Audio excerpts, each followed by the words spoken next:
58 से ये बिल्डिंग। और मैं क्या रहा हूँ, आप सुन क्या रहे अच्छा हैं? सर, वो समय का काठगोदाम के बारे में जरा बताएंगे हमको कि ये जो नरीमन चौराहा और ऊपर आईएसबीटी से लेके यहाँ तक का जो आपका डेली आना जाना होता था, ज्यादातर आप यहीं रहे होंगे बाद में, तो किस तरह से देखते हैं यहाँ का कैसा इतिहास था? कितने घर थे तभी? अतिक्रमण था नहीं था? लोगों ने जो लोगों की जो जमीन थी वो अपनी थी या फिर सरकारी घेरी? अब ये तो हम आपसे कह नहीं सकते, हम तो ये देख नहीं कहना है नहीं, आपने क्या देख उस समय में? मैं तो ये मैदान दिखाई पड़ता था सब, बाद में ये बन गया। उन्होंने कहा ये ट्रस्ट का है, एमबी डिग्री कॉलेज ट्रस्ट का है।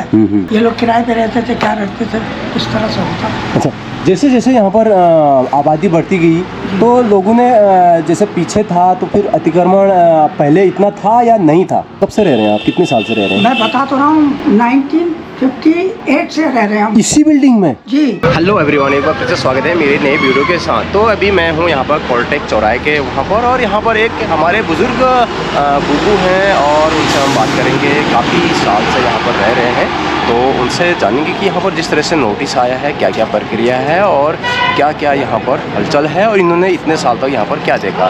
तो चलते हैं, ये घर है इनका और यहाँ पर ये चौराहा है। तो यहाँ पर ये अभी अतिक्रमण हटाओ अभियान चल रहा है, तो यहाँ पर अभी चौड़ीकरण हो रहा है। तो ये यहाँ पर हमारे अंकल रहते हैं, ये इनका घर है और इनका नाम पूछेंगे और इनसे जानेंगे कि यहाँ पर इनका ज़रा थोड़ा इतिहास जानते हैं, यहाँ पर काठगोदाम का जो ये एरिया है उसके बारे में। तो नमस्कार सर। नमस्कार सर, आपका नाम सर? मदन कुमार जायसवाल। सर, आप कितने साल से यहाँ रह रहे हैं? मैं यहाँ पर रह रहा हूँ 58 से। 58 से। अच्छा, देश आज़ाद हुआ उसके बाद 8-10 साल के बाद आप यहाँ पर रह रहे हैं। सर, आप रोडवेज में थे या फिर किसी और चीज़ में? नहीं, मैं रोडवेज में था। आप सर ड्राइविंग करते थे या फिर कोई नहीं, मैं इंजीनियर? इलेक्ट्रीशियन था, इलेक्ट्रीशियन इंचार्ज था। अच्छा, कितने साल सर्विस रही सर आपकी? 40 साल। कौन से एरिया में रही? काठगोदाम जहाँ आईएसबीटी बन रहा काठगोदाम में भी रहा, मैं रुद्रपुर भी रहा, हल्द्वानी डिपो में भी रहा, मेजर वर्कशॉप काठगोदाम में भी रहा। रिटायर मेरा डिपो काठगोदाम से ही हुआ। सर, वो समय का काठगोदाम के बारे में ज़रा बताएंगे हमको कि ये जो नरीमन चौराहा और ऊपर आईएसबीटी से लेके यहाँ तक का जो आपका डेली आना जाना होता था, ज़्यादातर आप यहीं रहे होंगे बाद में, तो किस तरह से देखते हैं यहाँ का कैसा इतिहास था? कितने घर थे तभी? अतिक्रमण था नहीं था? लोगों ने जो लोगों की जो जमीन थी वो अपनी थी या फिर सरकारी घेरी? अब ये तो हम आपसे कह नहीं सकते, हम तो ये देख नहीं कहना है नहीं, आपने क्या देखा उस समय में? मैं तो ये मैदान दिखाई पड़ता था सब, बाद में ये बन गया। उन्होंने कहा ये ट्रस्ट का है, एमबी डिग्री कॉलेज ट्रस्ट का है। ये लोग किराए पे रहते थे, क्या रहते थे, इस तरह से होता। अच्छा, जैसे जैसे यहाँ पर आबादी बढ़ती गई तो लोगों ने जैसे पीछे था तो फिर अतिक्रमण पहले इतना था या नहीं वो समय में? तो ये कितने सालों से यहाँ पर ये अतिक्रमण हो रहा है? मतलब रोड एकदम कम हो जा रही है। इसको तो आप ये लगा लीजिए, हम तो अपना ये रहता था कि शाम को ड्यूटी से आते थे, तब देखते थे भैया कुछ बना हुआ कुछ नहीं बना है, इस तरह होता था। हम इसकी ज़्यादा इंटरेस्ट लेते नहीं थे, रियली बात है, क्योंकि ऐसा था उस समय रोडवेज की पोस्टें जो थी उसमें यह था कि प्रत्येक 3 वर्ष में ट्रांसफ़र होते रहते थे, तो उसी चक्कर में रहता था हिसाब किताब। तो अभी ये जो ये चौराहा है ये किस नाम से जाना जाता था? कॉलटेक चौराहा जो अभी रखा हुआ है। चौराहा नहीं, ये तिराहा के नाम से था। ये तो बीच में नहर है और ये तिराहे के नाम से था, कॉलटेक्स तिराहा। कॉलटेक्स ही था पहले? कॉलटेक्स से ही था। अच्छा। पेट्रोल पंप के नाम से था ना, ये पेट्रोल पंप नहीं है जो। तो सर, अभी यहाँ पर सरकार रोड चौड़ीकरण कर रही है, आईएसबीटी भी बना रही है, ऊपर काठगोदाम से लेके सीएम धामी जी भी यहाँ पर आए थे, उन्होंने भी कहा कि अतिक्रमण के खिलाफ हम सब कठोर कदम उठाएंगे और जहाँ भी अतिक्रमण होगा बर्दाश्त नहीं करेंगे। और उस पर क्या कहना चाहेंगे? मैं क्या कहना चाहूँ भाई, सरकार की ज़मीन है वो तो जो कुछ नहीं ज़मीन सरकार की ठीक है वो लेगी, मतलब आपकी क्या राय है कि जैसे जैसे पॉपुलेशन बढ़ रहा है तो ये अतिक्रमण हटना चाहिए, रोड चौड़ा होना चाहिए नहीं? उसके हिसाब से तो होना चाहिए, चौड़ा होना चाहिए। तो इसके पक्ष में है आप? हम पक्ष में हैं साहब, लेकिन उसमें थोड़ा सा ये भी देखें कि भाई जो आदमी इतने समय से रह रहा है थोड़ा सा उनके लिए भी होना चाहिए। हाँ, बताइए सर। तो वही है चक्कर सबसे बड़ा। अब आप मुझे घर से बेघर कर दें तो फिर वो तो ठीक नहीं है। हाँ, ये बात भी सोचनी है, जैसे आदमी कोई 100 साल से 50 साल से यहाँ पर रोजगार कर रहा है, अब उसका एकदम से उजाड़ा जाए तो ये भी गलत है। एकदम से अब या तो उसको कहीं जगह दी जाए या तो फिर उसको पहले ही नहीं बसने देना था इतना, है ना। अब देखिए किसी की तो पूरी दुकान ही जा रही है सामने, तो इतना निकालेंगे तो कहाँ जाएंगे? ये भी एक सोचने वाली बात है ना। हमारा ये पूरा नाप लिया है बाहर से। अच्छा, ये भी नापा है पूरा जा रहा है वहाँ तक। अच्छा, ये बिल्डिंग पूरी जा रही है। तो ये बिल्डिंग में कब से रह रहे हैं आप? कितने साल से रह रहे हैं? मैं बता तो रहा हूँ 1958 से रह रहे हैं हम इसी बिल्डिंग में जी। 58 से ये बिल्डिंग। और मैं क्या रहा हूँ, आप सुन क्या अच्छा, रहे हैं? मैं आपसे क्या बताऊँ, आप अभी समझ गया। अच्छा, इसी घर में रह रहे हैं जी। आप, अब समझा मैं। तो गाइस आप देखिए, ये काफी पुरानी बिल्डिंग है, ये 58 से यहाँ पर रह रहे हैं, तो ये गिरता नहीं, डर नहीं लगता आपको? डर क्या लगता है भाई, अब कहीं हमारा तो गिर गया ऊपर से? मकान मालिक से हमारा कोर्ट केस चल रहा था और उसमें 2 बार मतलब हम जीत भी गए हैं, क्योंकि उन्होंने कहा ये निकाल नहीं सकते, अगर हम अपनी मर्जी से खाली करेंगे तो उसको कर सकते हैं, और मैं कोर्ट से परमिशन लेके इसे रिपेयर करा सकता हूँ। लेकिन अब ये पूरा टूट रहा है अभी, या फिर थोड़ा बहुत जा रहा है? थोड़ा बहुत तो बच रहा होगा। कुछ नहीं है, पूरा ये दीवार से सीधे जाएगा। ये इतना ही है ना, ये दीवार से इधर को जाएगा पीछे। अच्छा, ये वाली दीवार से। ये इतने ही कमरे होंगे ना, 2 ही कमरे बस, थोड़ा बहुत भी नहीं बच रहा है आपका? अरे बाबा, फिर आप क्या करोगे? इतने साल से कोर्ट केस लड़ रहे क्या हैं। करा जाए फिर?